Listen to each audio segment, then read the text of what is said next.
You're welcome back to the Gavel. Now, these were some of the activities in the Senate during the week. The Senate has rejected the 2016 budget of the Federal Inland Revenue Service, FIRS. The Senate rejected the budget proposal after going through the recommendations made by its Finance Committee. The committee recommends that a total expenditure of 143,722,430,526 naira be approved for the FIRS in 2016.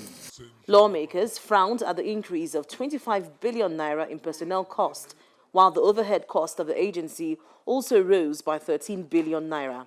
Lawmakers wondered why the figures drastically increased in the space of 1 year.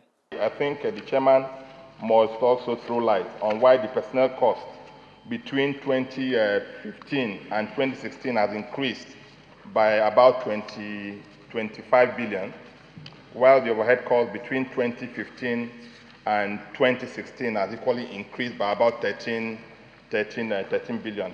We really want improvement in revenue drive. And when you have this kind of shortfall, it calls for concern. So did you actually ask them why they had this, why they were not able to meet their revenue projection for 2015, and what are they doing to make sure that they actualize their revenue projection for 2016? Senate President Bukola Saraki ordered its Finance Committee to withdraw the document and to properly tidy up a number of issues raised concerning it. I can see that 100% everything FRS projected, you are recommending. If you go to page 2016 FRS proposed budget, everything exactly to everything up to every single naira. And surely by November now, we have the actuals to September. So we can at least be able to be more accurate on their, unless there was a typographical error or something. And I believe that as late as October, if the committee is still meeting, then definitely the committee should be able to give us more realistic figures, which will also help us in 2017 exercise. And secondly, also some of the queries raised by some of the colleagues that have spoken, particularly regards also the capital projects, that there must, again, there's some ambiguous items that in the past have always come out repetitiously, and this will give us an opportunity also for the committee to go back and review that. So I think in view of the general comments, I think if the view of the floor is that the report is sent back, I'll give the committee about 1 week to tidy up of this organization and bring back the report. I'll put the question, those in favor that we do that say aye, those against say nay, the ayes have it. Meanwhile, Senate President Bukola Saraki is warning that the Senate will come down hard on any ministry, department, or agency of government who violate the public procurement law, which compels them to give preference to locally produced goods in Nigeria. Senator Saraki, who was speaking at a meeting with members of the Leather and Allied Products Manufacturers Association of Abia State, says government spends more than 2 trillion naira annually purchasing goods, and that the aim of the Senate is to ensure that a large chunk of the funds go into the pocket of Nigerian manufacturers. Agencies of government must, by law, shall ensure that anything they're going to purchase, they must look first at the locally produced. And as you showed an example, the military, the army announced earlier on in the month or last month that they're ordering 50,000 boots from the military. If the army can do it, I also challenge, I hope the chairman of the committee is here, and through this challenge, all the other agencies, whether it is Air Force, whether it is Youth Corps, whether it is Customs, Navy, even the ones I saw today, road safety, and of course schools as well. And I think that if we begin civil defense, thank you, civil defense, and let us as committees, when we are passing 2017 budget, we make it clear when they come for defense of their budget that they must give an chance to things that are locally produced.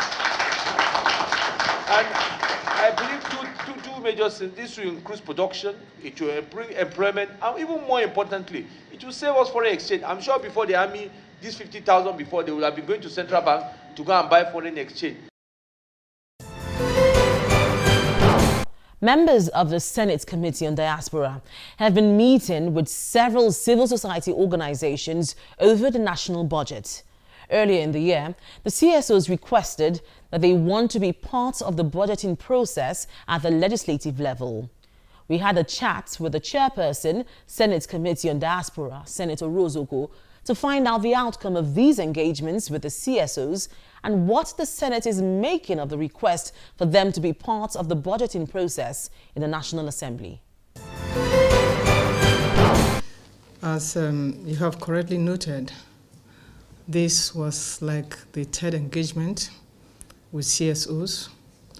You may also be aware that engagement with CSOs is one of the resolutions that was passed in respect of the legislative agenda of the 8th Senate.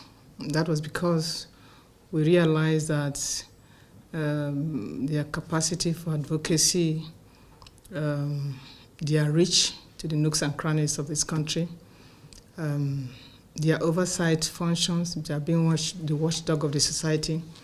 All these things were things that we thought could add to the work that we do as prescribed by the mandates that we are given in the Constitution, which is lawmaking, which is oversight, which is oversighting the budget implementation, exposing corruption, and all that.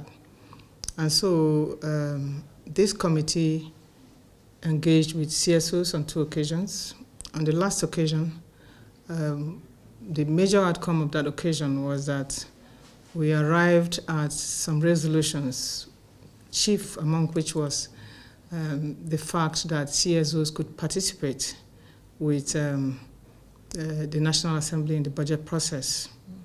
That resolution was tabled before the Senate, and Senate agreed that we could form a bond, we could form a working relationship with CSOs during budget, in the budget preparation process.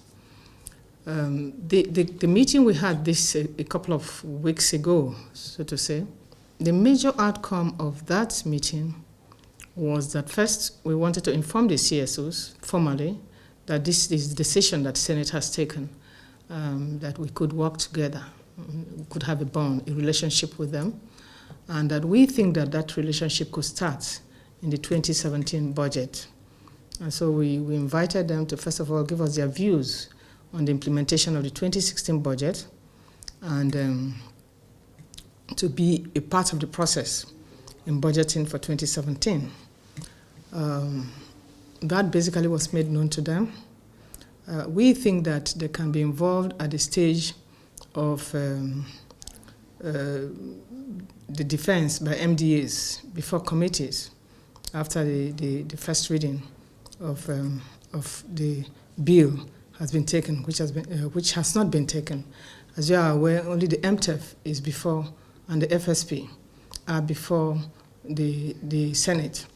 And even those documents are not are lacking in several respects. And so we haven't even considered the MTEF and FSP yet. But what we have told the CSOs is that when it comes to the stage that various MDAs would now have to defend before the various committees of the Senate, we would invite them to be present, to make their inputs known to the committees, so the committees can incorporate them in the process, in the budgeting process. So basically, that is what we discussed. That was the outcome of that meeting. The MDAs, the CSOs basically accepted this, and with some reservations, because they wanted to be sit with the Senate and consider the budget with the MDAs and all that. But we thought that it should be sufficient to start with for them to sit and then make their observations and their inputs as to priority areas and key areas known to the various committees.